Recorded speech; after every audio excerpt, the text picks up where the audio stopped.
responsibility was to clean the personal belongings of the victims impacted by the slide. Okay, total in a nutshell, that's what we did. Those belongings could be papers, they could be credit cards, could be jewelry, could be clothes. Most of it was photos in some form. Remember going like that, going, oh, and looking, and at that time they had some of the red bins, which became significant. And there were some people already working because they'd been going at it for a couple days by then. And I remember thinking, oh, this is going to be hard. And then it's like, okay, Nurse Robin flips the switch and, let's get to it. What can I do? Just give me, and then you just move, you just go. And when you're done, you go home and come back and do it again. So I acknowledge that, yeah, this was going to be kind of difficult. They asked us at one of the classes recently, the three of us that were at the class, to talk about our experience briefly to the new class that was just graduating a couple weeks ago. And that was one, other than to my friends, that was the first time that I had spoken out about it. And it's like, okay, that was my cleansing time because I didn't realize how much it impacted me until that moment when I'm speaking to everybody. And I was looking around while I was talking at all the new class, and young or old age is totally irrelevant. The look was the same. Everybody's eyes was big and like, oh, wow. And I guess hopeful that maybe they could do this too, be involved if the need arises and stuff like that. So it was a really interesting moment for me to feel. So I received a call from the Snohomish County Emergency Operations Center, one of the people that was working in mass care. So I got a call directly asking to work on a particular project, and the project was personal property reunification.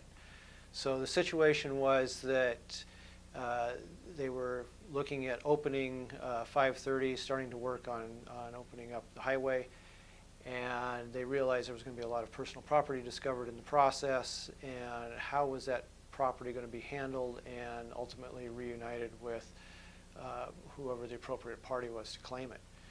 Started off as we need a plan developed, and so we started working on a plan.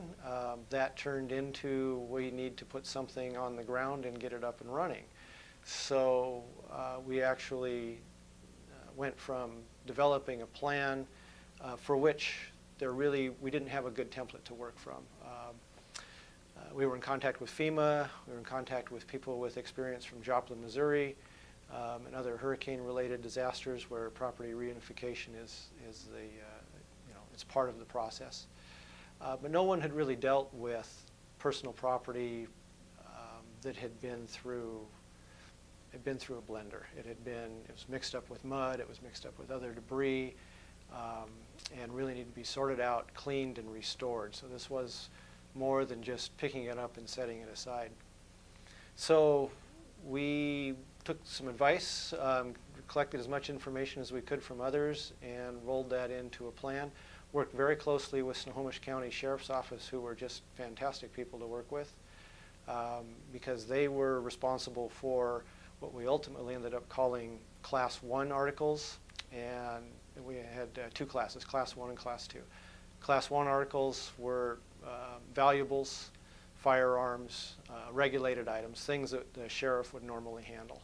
So the items that we classified as Class 2 items were things that had personal value to people.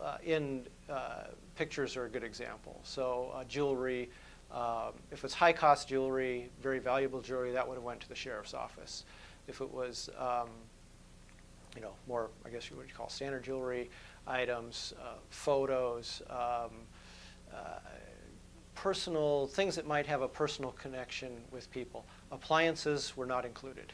We intentionally realized there's appliances, they're replaceable. You can buy another appliance. You can't replace your photographs. You can't replace some of the personal heirlooms that people have, and they're not necessarily something that the sheriff's office is going to want to handle, but they're important to people, and that's what we wanted to make sure that we preserved. The interesting thing about this particular event was, if you look at it It was a 1 square mile event, 40 some people involved, and it took all the resources that the county had, plus resources from all over the state and the federal assets in order to manage it. Now, if you can imagine that on a regional scale, when we have a Seattle fault earthquake or a subduction zone earthquake, or would-be fault earthquake, any of the large-scale disasters that we could have in the area, it really is a bit of a sobering thought. So resources go fast. It's important to get ahead of the curve and try and stay ahead of the curve. About a week after the incident occurred, there was a call put out for public relations and media folks at all of our local government agencies to assist with the response to the Oso mudslide. And there was no hesitation. I knew that if I could help in some way that I would.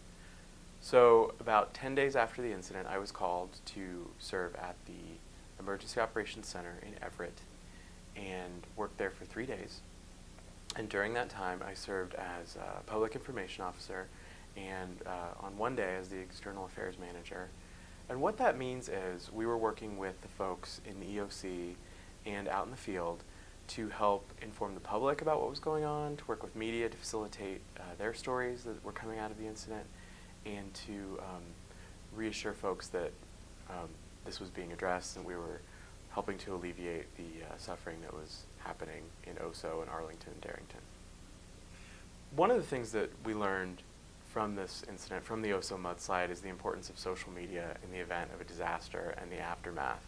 And working with the other agencies on this and sharing that information on social media, we oftentimes were able to share information directly with the public as it happened, and we're able to keep people out of harm's way. We're able to direct them to resources, and we're able to just share nice stories that were coming out of this in real time. Social media could not have been more important in this disaster.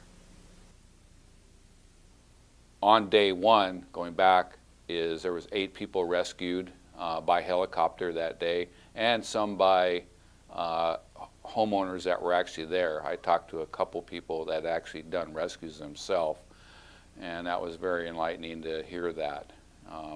Even though their home was gone in the slide, they were able to survive it and assist and get out, and that was a very good thing for the community to know that had occurred. Lessons learned is actually fairly simple, and it is what we bring back. And ever since we started doing the wildfire responses, the chief always asked us, what are you bringing back? And I always kept that in my mind, because I always want to display and let other people learn from what we learn if something happens here. We're cleaning up pictures and legal documents, making sure they were free of debris, and then categorizing them in folders and storing those away. We also took a look at personal objects and try to categorize those and make sure that things were in good order, as well as clothing. There was clothing we had to wash and hang those up to dry, and just anything that they needed.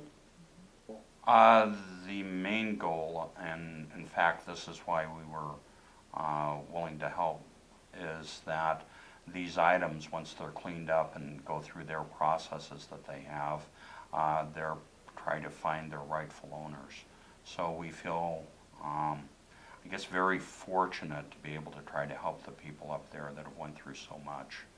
And again, it's very important to us. I was thinking that it was something we would want someone to do for us in the event that we had a disaster, that someone would help us out. And I feel, and I think Terry does too, that's the right thing to do. I would say be prepared. It could happen to you. There's nothing to say that we won't use this training again in flood situations or earthquakes. And just be prepared and make sure that you know what to do.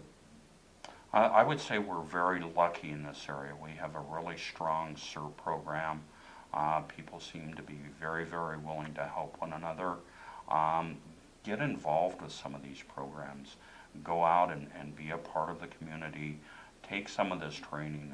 It will help you. I mean, just in normal everyday life to know where things are or where things are located, or you know, some of the first aid items. Those are the types of things that people need to be aware of. Even if there isn't a tragedy, you're able to help somebody in an emergency.